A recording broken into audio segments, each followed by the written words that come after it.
Hi, my name is Jamesina Collins. I'm a 9th through 12th grade mathematics teacher at East Iberville High School. My lesson today is about solving systems of equations by graphing. The video you're about to see is my students will be introduced to solving systems of equations.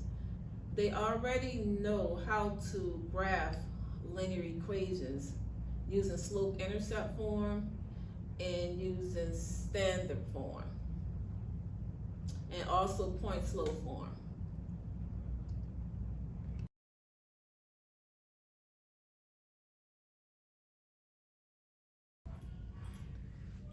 Today, my class was introduced to solving systems of linear equation by graphing. That was the big idea that I wanted them to be able to do at the end of the lesson. But in order for them to get there, they had to know how to graph linear equations, which we had already done in previous units. They know how to graph using slope-intercept form, where they identified the y-intercept and the slope and graphed it on a coordinate grid. And then they knew how to graph using standard form, finding the x and y intercept, and graph it on a coordinate grid. When you graph, you have to graph both lines, and when they intersect at one point, you can have one solution. That means it's consistent and independent, okay? So anytime you graph a system of equation, if the lines intersect, that means they're gonna cross at some common point. So that ordered pair there is your solution. You got that? All right. So that's the first thing that we want to talk about that can happen. The two lines can intersect. What does intersect mean? When the two lines cross and meet at a common point. You got that? All right. So then the next thing that can happen, our solution can be infinitely many solutions. Okay? So when it's infinitely many solutions, that means that the two lines are the same. And you're gonna hear me talk about a term a lot that says coincide. Coincide means that they're the same equation, the same line. And there are three types of solutions that we can have when we graph a system. Our two lines can intersect that we graph, which means one solution, so your ordered pair will be your solution, okay? Now, the next thing that can happen, your lines are gonna coincide, which means it's gonna be the same line, so when you graph the same line, it's gonna be the exact same line, the exact same solutions, so that's when we have infinitely many solutions, and then that means it's consistent and dependent. Why is it dependent? Because it's the same line and it's on top, so they're dependent on one another, okay? So that's infinitely many solutions. All right, then the last thing that can happen is we can have two lines that have nothing in common, okay? Which means the two lines are going to be parallel, okay? There's no intersection, they're not on top of each other, it's just two lines, they're parallel. So that's when we have no solution. You got that? Mm-hmm. So the three things that we can have is one solution. Many solutions and no solution. Okay, very good. All right, let's look at the board here. We have to solve the system equation by graphing, all right? We have the equation x plus y is equal to -8, and we have y is equal to -3, okay?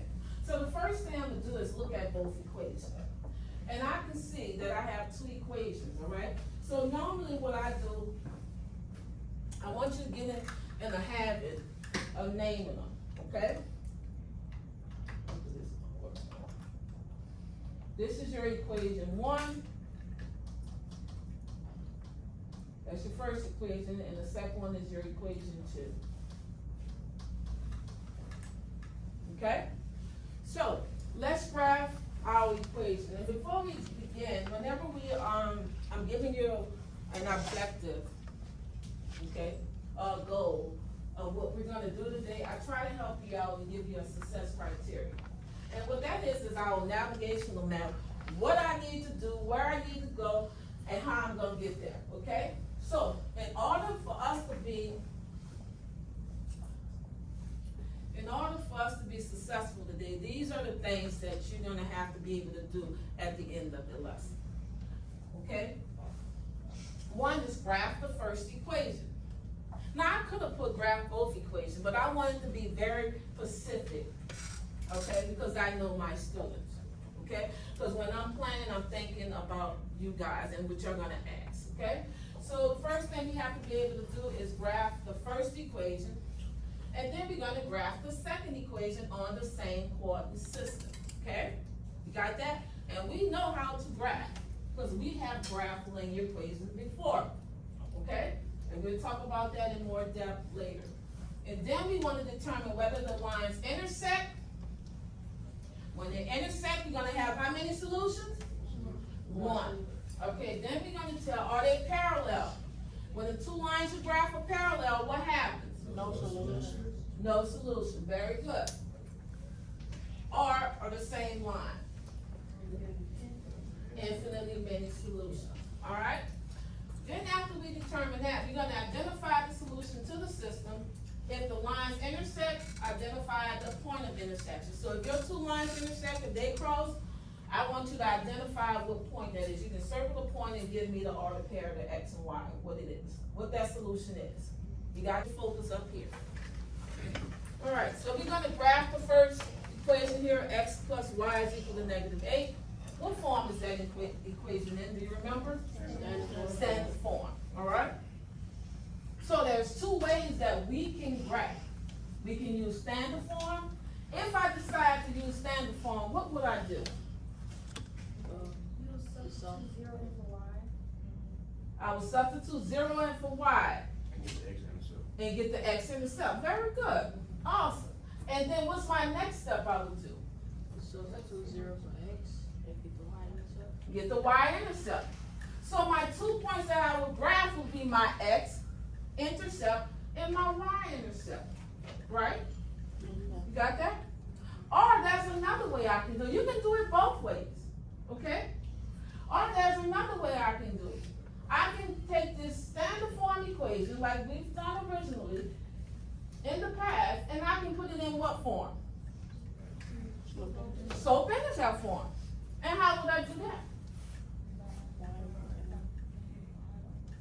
Come on, stick on Y, have confidence, come on. You're gonna get the Y what? By itself, and everything else on the other side of the equal sign, okay? So, I know that some of my students like to use slope intercept form, and I know that some of you like to use standard form, okay? All right? I can do both, but I think I would prefer to use right now standard form, okay? That's okay with everybody? All right, so let's look at the first equation we have here. I want to put it in Y is equal to mx plus b, which is so I can identify my slope and my Y intercept. Okay, so I have the equation x plus y is equal to -8. So I want the y by itself. I want that y by itself. So I'm going to subtract x from both sides. Y'all with me? So now I have y is equal to -x minus 8. Okay? Y'all with me? My y intercept is -8. Graph on the line, -8, okay? And then my slope here is -1. So I know my b was -8, I graphed that already, and my slope is -1, so I can put -1 over 1. So I'm gonna rise -1 and run. So that means I'm gonna go down 1 from -8 and run 1, okay? So from -8, I'm gonna go down 1. Let me start over.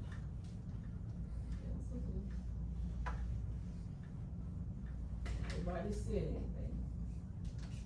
It's -8 down here.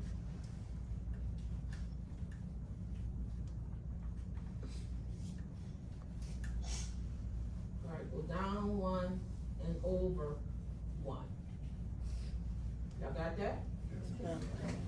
Okay, so I use slope intercept form. Y is equal to -8 minus 8, so my b is -8. I graphed that point first, and then my slope was -1. Put it as a fraction, you got -1 over 1. So I went down 1 from -8 and to the right. You got that? Alright, so that's my first line. So now we gotta graph the second line. So my second line is y is equal to -3. You got that? Go get my line. -3 is right here. Alright, and what does that say? When I have one variable that y is -3, that graph is gonna graph as, horizontal line, you remember, huh? Very good. Okay, now I want you to look at the two graphs there. We'll graph both graphs, right? Now, once you graph both lines, both linear lines, the next thing you have to do is determine, are they intersecting? Are they coinciding? Or what? Are they parallel? What do we have here? The intersection, alright? So where are they intersecting at? -5, -3, right? So we're saying that that's our solution where they intersect at -5, -3, and I agree. Okay? So when you're graphing on your own, when you see that point of intersection, I want you to put a dot at that intersection, circle it, and put what all the pair is. Alright? In this case, what's mine? This is how I wanted to look. This is the point of intersection. And what point is this? -5, -3. Are we done? No. Once I identify that those two lines intersect at -5, -3, I have to check. Because what if I'm wrong? Okay? So let's check. We're talking about systems of linear equations now. So it does not have to satisfy one. In order for it to be a part of the system, it has to satisfy both equations. You got that? We only checked one so far, so let me check the other one. Alright? What that says is when we graph that horizontal line, what that says about x is, no matter what x is, y is what? Say it loud. No matter what x is, y is what? So x could be 1, y is what? X could be 2, y is what? X could be -10, y still is going to be? And that's what the graph of the horizontal line y equal to -3 says. Do you understand? Now, today we added on to that where they were able to solve systems of linear equations, which means they had to graph 2 or more equations on a coordinate grid. And they had to determine whether the two lines intersected, that was one solution, and the solution would be an ordered pair. And I also went as far as to make them check by putting the solutions back into the original equations to see if they got a true statement, to make sure they were correct with their graphs and their solutions. And so as far as my lesson, I thought it went well, but I could have gone even deeper as to say, how does when you're graphing, how does the equation look if your line is one solution, to make them think. And they would have told me that you would have a different y-intercept and a different slope, and they would have a point of intersection. And then they needed to know that in order to have infinitely many solutions, the two lines had to be the exact same equation, okay? And then parallel lines have same slope but different y-intercepts. So I could have gone even deeper there. Also, I could have selected problems with varying levels of difficulty and arranged them from simplest to more complex applications of the same concept. So all in all, I was very pleased, and I felt that they were able to master the skill of solving systems of equation by graphing.